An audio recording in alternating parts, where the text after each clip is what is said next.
तो 1980 में अगर किसी को 2 बजे नींद नहीं आ रही थी तो वो बैठ के पढ़ रहा था, लेकिन 2023 में अगर किसी को नींद नहीं आ रही तो मूवी देख रहा है। समय को रीड करो। जिस आदमी को समय को रीड करना आ जाएगा, यहां डिस्ट्रैक्शन जो था वो माइनस में था, यहां डिस्ट्रैक्शन प्लस में है। तब बहुत कम लोग पढ़ते थे, मिनिमम।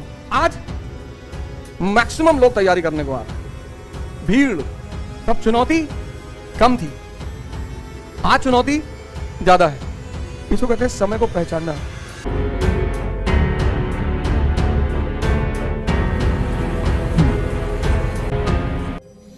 और आज का जो समय है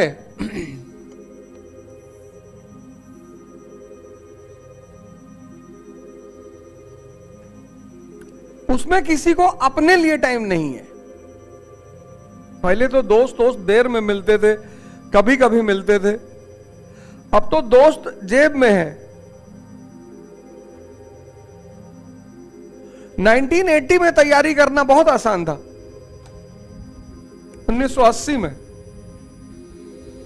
1990 में भी आसान था,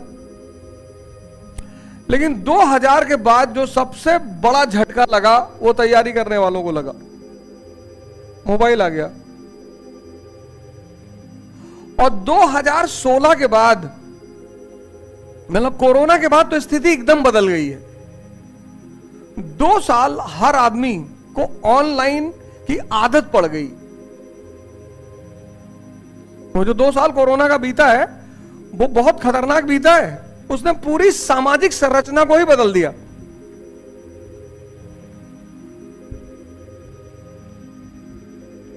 जो लोग 2 साल 1 साल घर में परमानेंट बंद रहे, कोरोना में लॉकडाउन लगने से पहले 3 महीने के लिए जियो का सब्सक्रिप्शन फ्री, सबके पास जियो का सब्सक्रिप्शन था और फ्री था। तो कोरोना ने क्या किया कि पूरी सोशल स्ट्रक्चर को बदल दिया। अब अगर आपको रात में 2 बजे नींद नहीं आ रही है, तो 1980 में अगर किसी को 2 बजे नींद नहीं आ रही थी तो वो बैठ के पढ़ रहा था।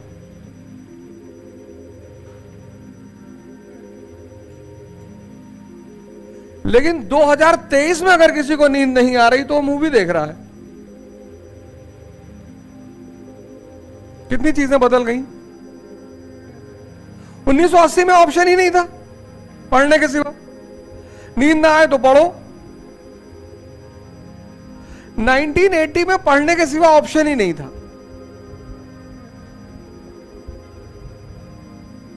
लेकिन अब अगर नींद ना आए तो आप मूवी देख सकते हो। मूवी देखने थोड़ी आएंगे, पैसा भी दें, टाइम भी दें, और दूसरा हंसे तो हंसे, दूसरा रोए तो रोए। इतने बड़े पागल हैं।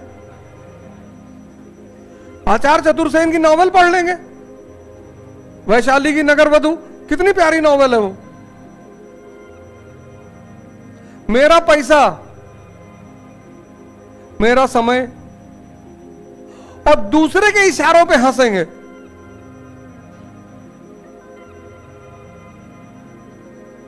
इतनी बड़ी जाहिलियत तो कभी पैदा ही नहीं हुई। कभी चले गए मस्ती में, कोई साथ में है कि चलो मूवी दिखा लाओ, चलो, लेट गए वहां पे, सो रहे आराम से। तुम देख रहे हो, कर देखो, आराम कर रहे हैं, बाद में जिस्ट में कहानी सुना देना। कभी ट्रैवल कर रहे हैं, 10-12 घंटे की जर्नी है, थोड़ा 2-4 सीन देखते चले गए, अच्छा लग गया। वो भी जिसकी उपयोगिता, जैसे पंचायत सीरीज है, गांव पे बनी है, गांव के उसकी थीम बड़ी प्यारी है। प्रधान को जनगण मन ही नहीं पता है। विनोदवा कह रहा यहीं बैठेंगे आज, कह रहा पानी फेंक इसका बॉटल, कह रहा ढक्कन नहीं खुला, बोतल ही फेंक दे उठा। कह रहा रहम दे विनोद, तुझसे रिक्वेस्ट कर रहे हैं। कैसा, ऐसे ही रिक्वेस्ट करते हैं आगे पीछे से पकड़ के। सोचो प्रशासन का कितना दबाव होता है। प्रशासन का अगर ये दबाव काम ना करे तो समाज चले ना। कि तुम अपने वॉशरूम किसी करने के लिए बुलाते हो, क्या विनोद वो तुझको बुलाए देना सुबह, यह है प्रशासन का दबाव। डीएम साहब दौरा कर रही, कह रही है आदमी को पैखाना लग रहा है, कर रही है साहब ये तो भैंस का है। कहती अच्छा डेली देखते हो क्या? सोचो पैखाने पे बहस हो रही है, सरकार इतना प्रेशर बना क्रिएट करती। जो प्रशासन में जो लोग बैठे हैं एमपी एमएलए, वो सचिव सरकार छोटे मोटे अधिकारियों कुछ समझ, तुम ही सचिव हो, तुमको तो वकील होना चाहिए। गांव के लोग कितने इनोसेंट होते हैं, अच्छे। विधायक जी सचिव को गाली दिए, फिर उसको गाली दे दिए जो सचिव जी का हेल्पर है, तब दुबे जी की भावना भड़की।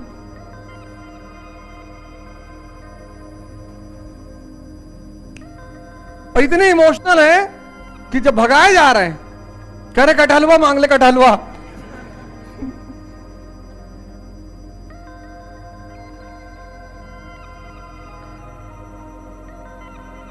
ये सब एक ग्रामीण जीवन है, ग्रामीण कार्यशाली। तुम्हें ऐसे लिखने का मैटर मिल जाएगा। ये लोकल गवर्नमेंट होती है ना, विलेज गवर्नमेंट, उससे अच्छा तुम कहां समझोगे। एक तो अर्बन गवर्नमेंट होती है, म्युनिसिपैलिटीज होती है, एक पंचायत लोकल गवर्नमेंट होती है। लोकल गवर्नमेंट पढ़ने का समझने का कितनी बढ़िया सीरीज बना दी।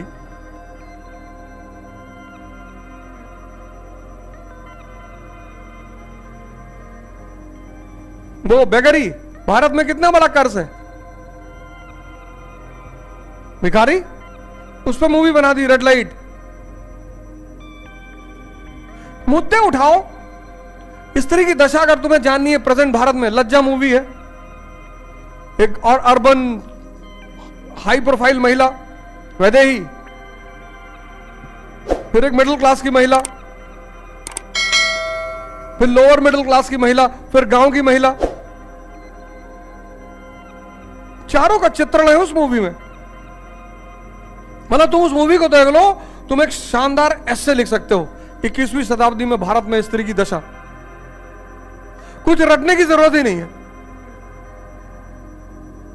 1980 में तुम मूवी देखने का एक ही तरीका था, सिनेमा हॉल, और रात में 2 बजे खुलेगा नहीं।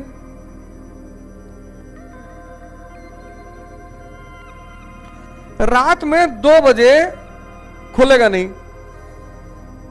वो खुलेगा सुबह 12 बजे, उससे पहले वो खुलेगा ही नहीं।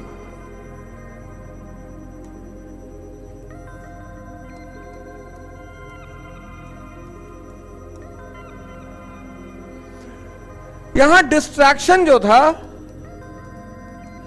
यहां वो माइनस में था, यहां डिस्ट्रैक्शन प्लस में है।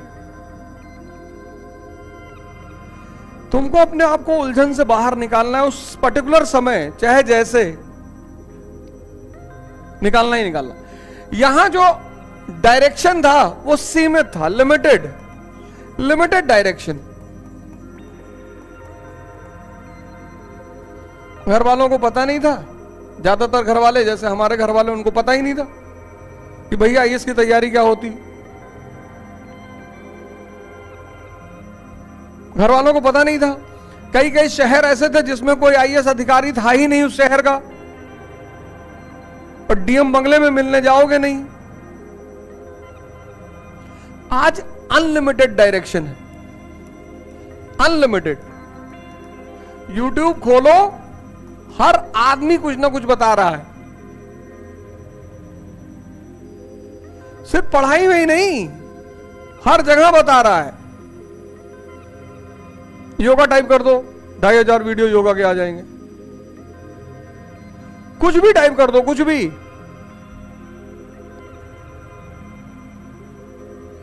समय देखो,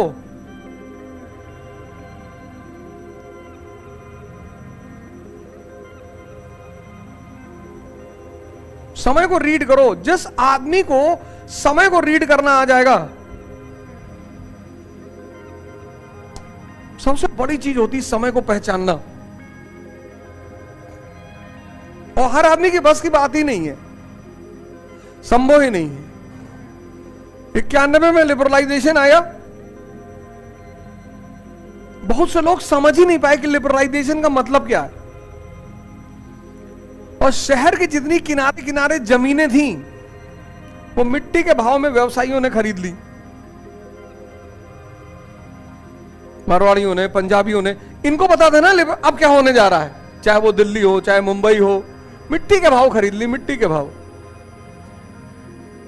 20,000 रुपए बीघा खरीद ली, 1 लाख रुपए दे दिया 91 में, 1 लाख रुपए एक बीघे का। कितनी बड़ी रकम रही होगी उस किसान के लिए।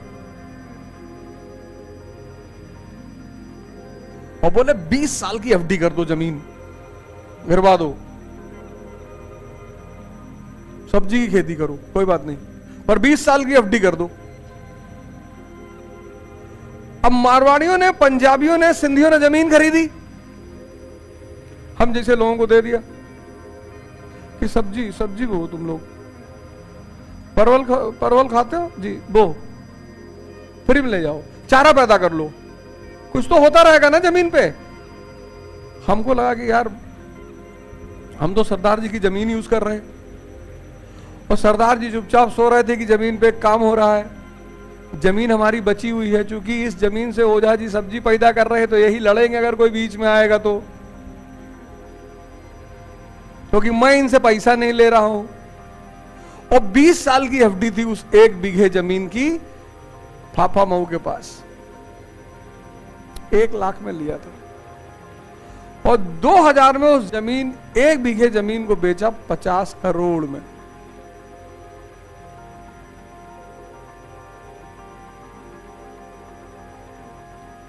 ऑन रोड जमीन है, ऑन रोड। इतना एप्रिसिएशन कोई बैंक दे सकता है? इसको कहते हैं समय को पहचानना। तुम सबने वो मूवी देखी 3 इडियट, सबने। सिर्फ उस मूवी से मैंने एक मॉडल निकाला एजुकेशन का, उसको मैंने नाम दिया रैंचो मॉडल। जैसे वो कहता है ना कि मैं इन्वर्टर बना रहा हूं और इसको नाम दूंगा वायरस इन्वर्टर, ऐसे मैंने उस मूवी से एक मॉडल निकाला, क्योंकि वो पूरी मूवी एजुकेशन पे बेस्ड थी। और अगर उस मूवी को कोई लड़का समझ जाए तो कोई कंपटीशन उसके लिए टफ रहेगा ही नहीं। मैं उस पे आ रहा हूं रैंचो मॉडल पर, लेकिन उस पे आने से पहले ये देखो, तुम्हारी कंडीशन और 1980, आज अनलिमिटेड डायरेक्शन है। कोई कह रहा है हिंदू पढ़ लो, कोई कह रहा है इंडियन एक्सप्रेस पढ़ लो, कोई कह रहा दोनों पढ़ने की जरूरत नहीं, हम तो पढ़े ही नहीं थे।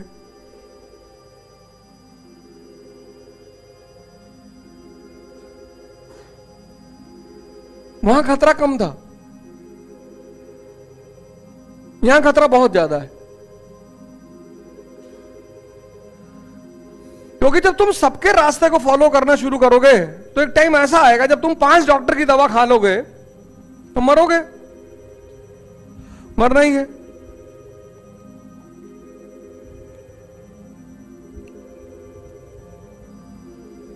तब बहुत कम लोग पढ़ते थे, मिनिमम।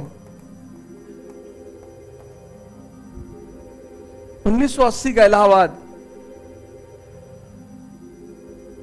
एक आध शहर में बिरले लोग मिलते थे जो इलाहाबाद पढ़ रहे हो। सबसे ज्यादा लोग कहां के थे? प्रतापगढ़, जौनपुर, ये जो नीबरिंग डिस्ट्रिक्ट है इलाहाबाद के, यहां के लोग ज्यादा थे। इसलिए सबसे ज्यादा आईएएस ऑफिसर भी इन्हीं डिस्ट्रिक्टों से हैं। जौनपुर का तो नंबर 1 चलता था। एजे चलती है इलाहाबाद जौनपुर, उसमें 50 किलो गेहूं लाद लिए, 25 किलो आलू भर दिए ट्रेन में, बैठे हैं उसी पे, यहां प्रयाग स्टेशन पे उतार लिए। मजिस्ट्रेट चेकिंग होती थी, वो सीनियर होता था इलाहाबाद का, उसको आई कार्ड दिखा देते थे, परमानेंट टिकट रखे हो जी, वो टिकट मांगता ही नहीं था। आज मैक्सिमम लोग तैयारी करने को आ रहे हैं, भीड़, सब भागे आ रहे हैं, करनी है।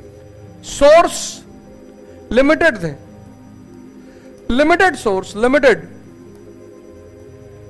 आज अनलिमिटेड सोर्स। इसका ये पढ़ लो, उसका वो पढ़ लो, ऐसा कर लो।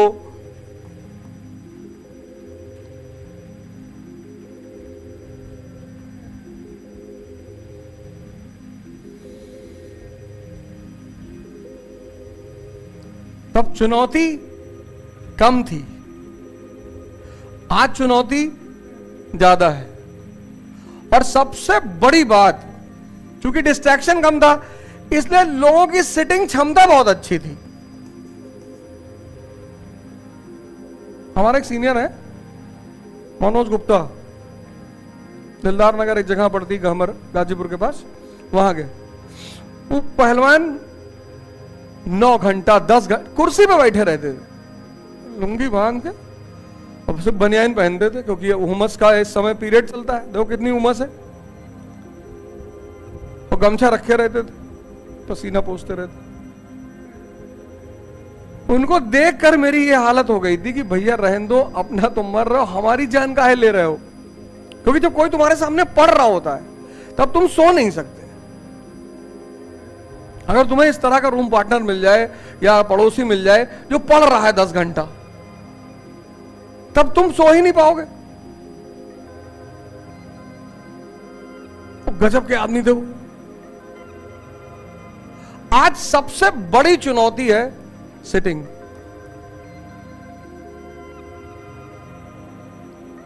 दो घंटा बैठना मुश्किल है, 2 घंटा।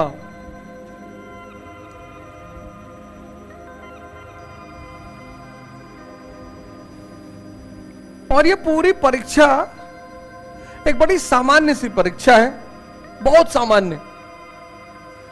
जितने असामान्य लोग हैं वही क्वालिफाई नहीं कर पाते।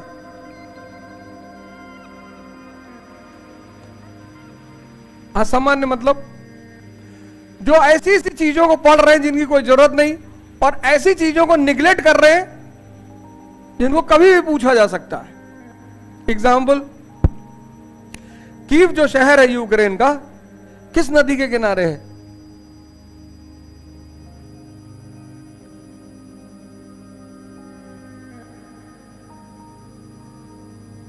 जब रशियन आर्मी यूक्रेन में एंटर की, पहला पुल वही उड़ाया था।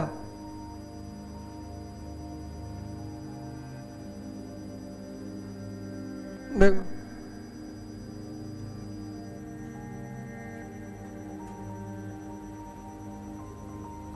और जब पुल उड़ाया तो कोई बात रही होगी। कोई चीज जब उड़ाई जाती है, काटी जाती है, तो उसके पीछे एक रीजन होता है कि इसको उड़ा दो तो ये नहीं होगा। कौन सी नदी थी? देखो कितना सामान्य सा सवाल। 1 साल से रशिया यूक्रेन युद्ध चल रहा है, 1 साल से।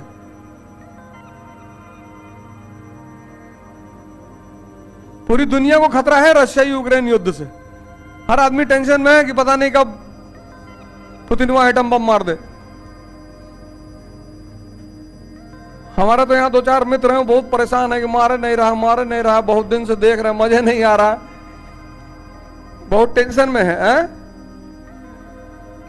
पापा परेशान है कि तो एटम बम नहीं मार रहा है। यहां भी बहुत लोग परेशान हैं। हम इलाहाबाद आए तो हमसे पहले यही पूछे कि कब लगता है मारेगा। कब मारेगा? अभी जल्दी मारेगा। हाँ, मार के खत्म करे, काहे बैठा है।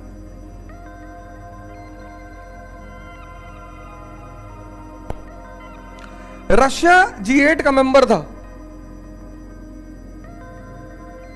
क्यों निकाला गया उसको G8 से?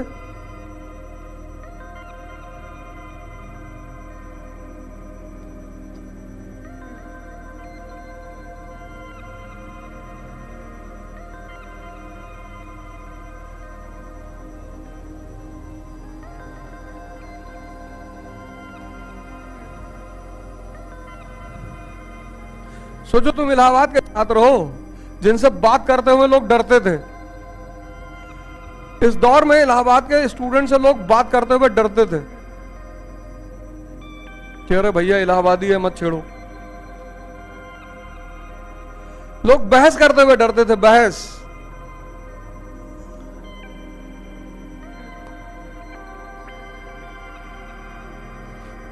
कि भैया इलाहाबादी है, इसको परेशान मत करो।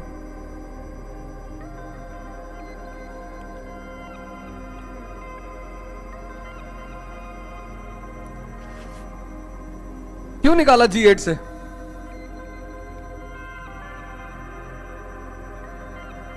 क्रीमिया का एनेक्सेशन कर लिया था।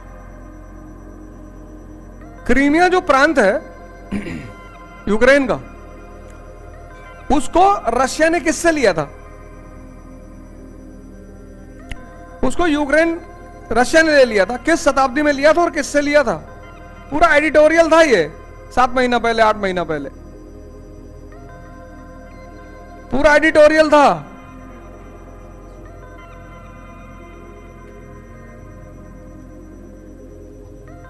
रशिया का कौन सा शासक था जिसके समय में क्रीमिया पर रूस ने कब्जा कर लिया था?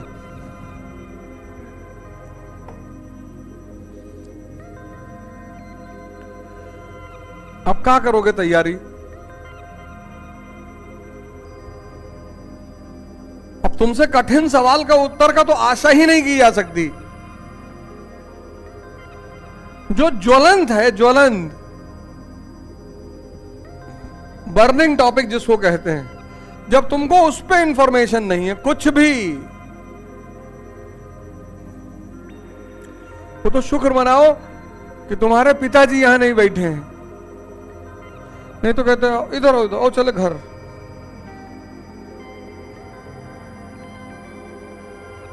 अभी वो बंदा सीधे घर ले आता, अच्छा हाथ पकड़ के ट्रेन में बैठाए रहता, चलो चलो बहुत पढ़ लिए तुम।